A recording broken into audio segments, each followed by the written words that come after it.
इस वक्त की बड़ी खबर के साथ 13 जुलाई को लेकर जम्मू कश्मीर में सियासी हलचल काफी तेज हो गई है। आपको बता दें कि शहीदी दिवस मनाने की अनुमति के लिए प्रशासन को पत्र लिखा गया है और पिछले साल कानून व्यवस्था के चलते अनुमति नहीं मिली थी। 13 जुलाई पर प्रशासन के फैसले का फिलहाल सभी को इंतजार है और जम्मू कश्मीर में 13 जुलाई को लेकर राजनीतिक हलचल तेज हो गई है। आपको बता दें कि शहीदी दिवस मनाने की अनुमति के लिए प्रशासन को औपचारिक पत्र भेजा गया है। आयोजकों ने शांतिपूर्ण तरीके से कार्यक्रम आयोजित करने की इजाजत मांगी है। वहीं प्रशासन की ओर से अभी तक अनुमति को लेकर कोई अंतिम फैसला सामने नहीं आया है।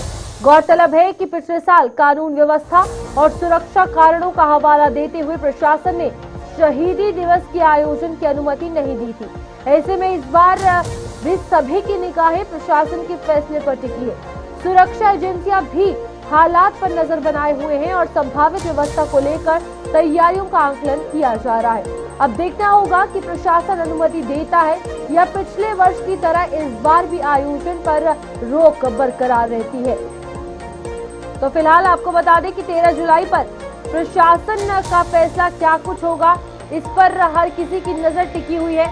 और अब सवाल ये है कि इस बार शहीदी दिवस के मौके पर क्या कुछ जो है वो तस्वीरें सामने आती है। फिलहाल 13 जुलाई में अगर बात की जाए, कई बड़े सवाल थे कि इस साल क्या कुछ रहेगा, क्या पिछले साल की तरह ही प्रशासन जो है साफ तौर पर मना कर देगा। लेकिन बड़ी बात यह है कि ये एक पॉलिटिकल फ्लैश पॉइंट बनता हुआ नजर आ रहा है। और जम्मू कश्मीर में अगर बात की जाए, राजनीतिक हलचल भी काफी तेज हो गई है। सियासी हलचल इसके चलते काफी ज्यादा तेज हो गई है,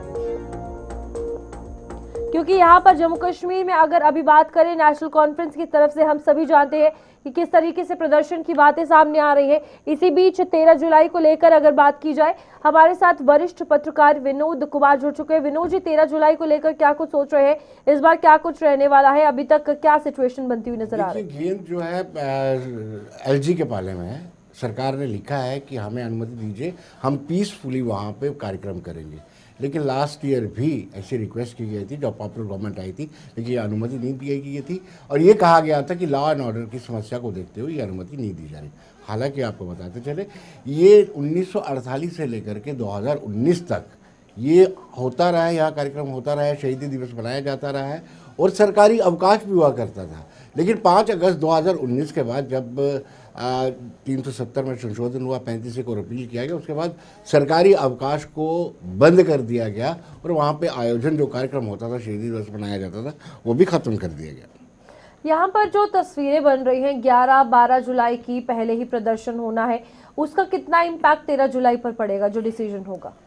देखिए, 13 जुलाई अलग चीज़ है और जो जंतर मंतर में होना वो अलग चीज़ है। 11 और 12 को कश्मीर में नेशनल कॉन्फ्रेंस प्रोटेस्ट कर रही है या और 12 को जम्मू में कर रही है, वो अलग है, वो स्टेटूट का मसला है। और ये जो है, ये शहीदी दिवस मनाया जाता है 13 जुलाई 1931 को महाराजा के खिलाफ बगावत हुई थी। उस बगावत को रोकने के लिए कहीं ना कहीं गोलीबारी चली थी, जिस गोलीबारी में 22 लोग मर गए थे, जिनको कश्मीरी शहीद मानते हैं। लेकिन भाजपा के लोग या जम्मू के लोग उसको काले दिवस के रूप में मानते हैं, क्योंकि वो महाराजा के खिलाफ बगावत कर रहे थे। अब यहाँ पर अगर बात की जाए पॉलिटिकली, इसको कितना ज्यादा माना जा रहा है या फिर इसका साफ तौर पर कितना महत्व कश्मीर के लिए है, जम्मू, क्योंकि दोनों चीजें अलग अलग नजर आ रही हैं अपने अपने व्यू से अगर बात करें? देखिए, अगर इतिहास में जाया जाए तो जम्मू के लोग मानते हैं, जैसे मैंने पहले भी आपको बताया कि जम्मू के लोग ये मानते हैं कि यह बहुत बड़ी उपलब्धि है। एक सरकारी अवकाश हुआ करता था एक ज़माने में, 13 तारीख को जो भी चीफ मिनिस्टर होता था उनकी मज़ार में जाकर के वहाँ पे श्रद्धासुमन अर्पित करता था।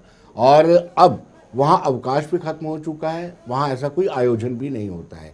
ये जम्मू के लोग मानते हैं कि ये उपलब्धि है, लेकिन कश्मीर के लोग कहते हैं कि वो शहीद हुए हैं, उन्होंने शहादत दी है और इसलिए उनका अलग नज़रिया है, जम्मू का अलग नज़रिया है। लेकिन इस बार कश्मीरी चाहते हैं, या कश्मीरी की आवाम जो सरकार है वो चाहती है कि वहाँ पर शहीदी दिवस मनाया जाए और सरकार अनुमति दे। अनुमति के लिए उन्होंने औपचारिक पत्र भी लिखा हुआ है। अब सुरक्षा के आधार पर ये डिसीजन होगा या राजनीतिक तौर पर?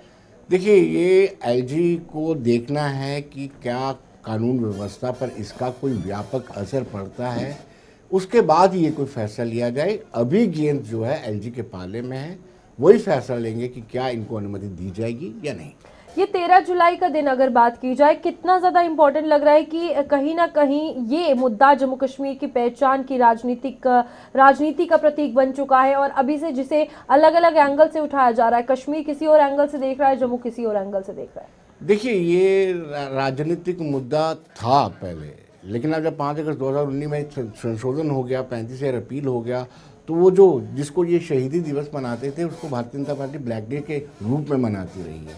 इसलिए मुझे लगता है कि ये सियासत के हिसाब से, जो कश्मीर के हिसाब से वो चाहेंगे कि वहाँ पर कहीं ना कहीं शहीदी दिवस मनाया जाए, और जम्मू के लोग ये नहीं चाहेंगे, खासतौर पर भारतीय जनता पार्टी कतई नहीं चाहेगी कि उनको अनुमति दी जाए, ताकि एक मरतबा फिर वो उस लाइन पे जाकर के सियासत कर सके। ठीक है विनोद जी, बहुत बहुत शुक्रिया आपका ज्वाइन करने के लिए। और इस बीच अब ये कहीं ना कहीं एक राजनीतिक मुद्दा भी बनता हुआ नजर आ रहा है, क्योंकि यहाँ जम्मू का पक्ष कुछ और है, कश्मीर का पक्ष कुछ और है। अब देखने वाली बात है कि क्या 13 जुलाई के लिए सच में प्रशासन अनुमति इस साल देगा या नहीं।